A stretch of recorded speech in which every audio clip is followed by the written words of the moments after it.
Hey, it's Clay, and this will be a video chart on ticker symbol PRPO. We will take a look at the 30-minute time frame.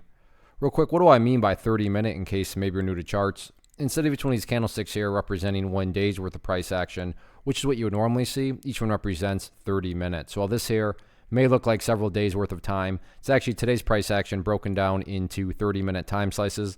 I like through this time frame. I think it's a good job of telling the quote-unquote story of the price, and then makes mapping out where levels of support and resistance a bit easier to see. I did this analysis a couple times last week, and that is where these red and green line annotations are coming from. First thing I'm going to do is a little house cleaning, though, just get rid of that line. Sure, it pertains, just not relevant, and from a presentation standpoint, I don't want to risk causing confusion because there's lines and clutter all over the place. So let's try to make this as straightforward as possible. But the big thing that happened today was overall it was a good day, but then the final 30 minutes represented by the volume bar down here, volume came pouring in that much more, and the price got up above this 38-cent mark.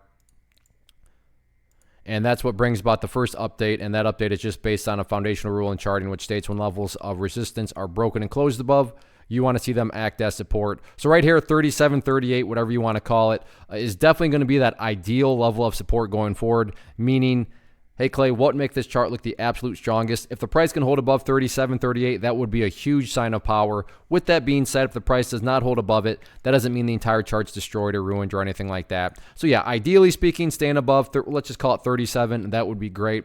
But, from the grand scheme of it all, that doesn't mean that the price is totally destroyed if the price falls below it.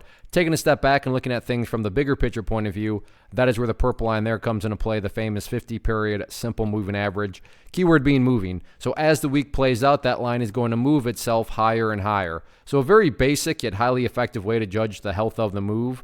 That right there being defined as the move. Just watch that purple line. As long as the price stays above that line, as the line itself moves higher and higher, then the bulls are in full health, the bulls are in full control. However you can best visualize that, that is what is being represented. Again, yeah, staying above 38 would be great, but from the grand scheme of it all, as long as the price is above that purple line, the bulls 100% own the chart. As far as levels of resistance, I'm not even going to talk about those because they really don't matter. What do I mean by they don't matter? Well, what matters is what the chart and price has already been doing, and that is this right here. As long as the price keeps on building these higher bases, or if you want to picture those as stair steps, then everything else will eventually take care of itself, including breaking levels of resistance. So just focus on healthy consolidations, focus on building those higher lows, and you can just sit back and let the trend do its thing.